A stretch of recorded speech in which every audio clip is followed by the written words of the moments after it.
all these things were happening. And now then, recently, the most case that everybody must have read about was the model, who committed suicide by hanging herself, Viveka. That's right.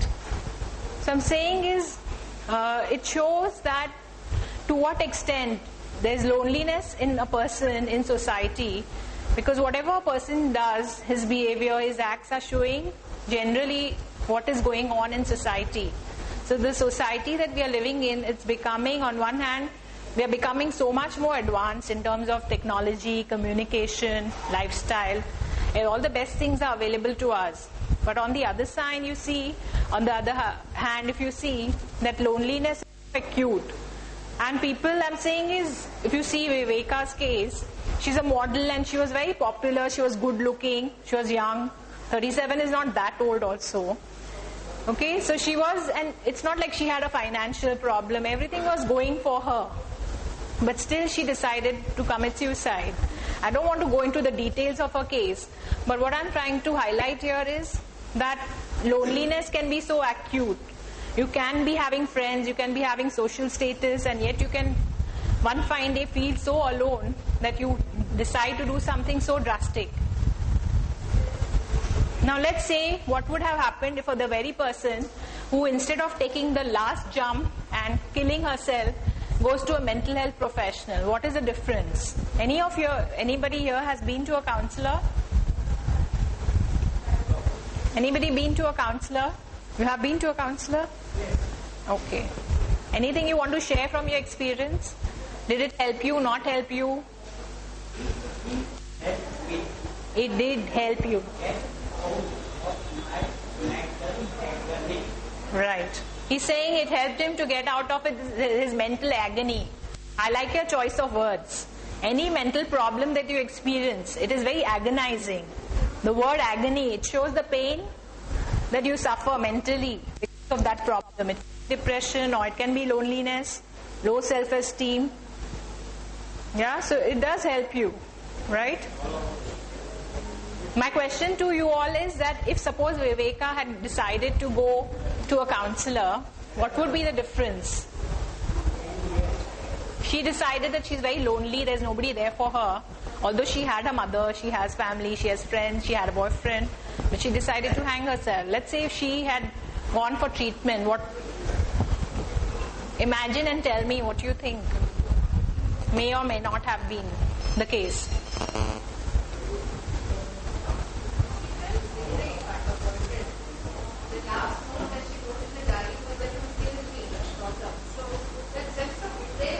Yeah.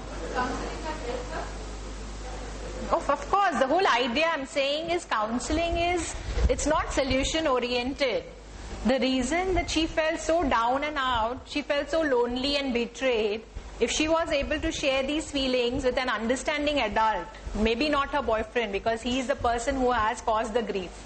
But if she had gone to a trained mental health professional, she was able to share, this is what is happening to me, this is what my boyfriend is doing, this is what this is doing, life is so unfair, whatever, whatever her bag of problems is, whatever her bag of emotions is. If she could take that bag, just as you take your dirty clothes and you put it in the washing machine or you give it to your dhobi or somebody, it gets washed and it comes out clean for you. So a counselor is doing that with your mind.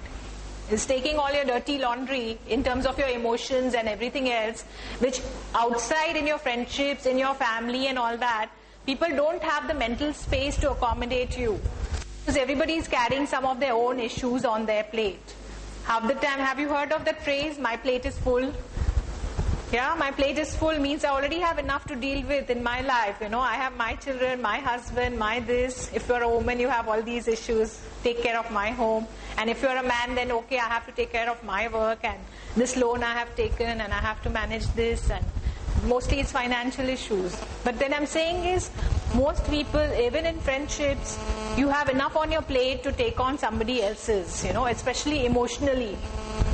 Or if somebody routinely confides in you, then you will say, you'll start avoiding the person because you feel, oh my God, this person is all the time, it's like he's always crying, so you don't have that space.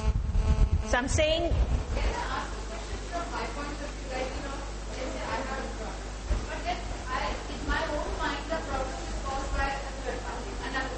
Right. If I come to a counselor, I would say, how will that be? How will the counselor be able to help? Because the problem is caused not by me, but by so-and-so. Okay, so how I go to counseling for how to get there, because it's not the problem that's caused by me. It's not my action, it's the other action. Other person. See, that very belief that you hold. Yeah, that is. So how do I change that mind? Because probably, as we were talking about Rukina, she would have thought that the problem stems from that guy. He's the one who has related. So how would counseling help? Yeah, the whole idea about counseling is that you can't change the world, you can't change the people, but you can take responsibility for what happens to you.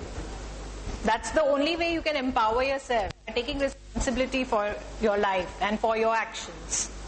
Because whatever you do, that's the whole talk we're coming to. Mindful living is about there are two aspects to mindful living. The first aspect that I want to talk about is about being considerate, having a mind, being thoughtful. Use your mind. The whole mindful you can equate with thoughtful. So be a thoughtful, considerate person. Do unto others what you want others to do unto yourself. Mindful. And the other aspect I'm going to talk about is awareness. Live with awareness. Mindful means be mindful of your actions, everything about yourself, your life around you. Be very aware of that. So let's come to the mindful living part of it, since you have already brought it on. And I think coming from your example, it's also about taking responsibility for your life, your actions. For others.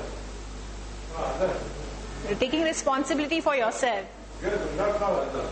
How can you? I mean, unless you have children, you don't take... That only. What? You got somebody who got taking responsibility for others. No, but there is, whatever situation, the answer to her is again taking responsibility for yourself. Yourself means if you are in a relationship, if you are in a relationship in which you are being abused, you are not being treated well, and you may think that other person is being aggressive or is manipulating you, so you are the grieved party, you are a victim, that person is an aggressor. But the whole idea of counseling or even about a talk like this is that you do, I'm saying is all of you have experienced life in so many years that you have lived. There are so many situations that you have come across where people are unfair, or sometimes you think life is unfair. You don't know why something wrong happens to you. You are never able to solve that puzzle. But the reason is, if we keep on and on going about why has it happened to you, then you are not taking any responsibility. It can lead you into depression. Because you are only blaming outside forces. You think unless X person changes, you cannot be better off. So how do the person, let's say this person remains constant. How are you going to change your attitudes? What can you do differently so that your life becomes better than what it is already? Yeah? So being thoughtful and being considerate.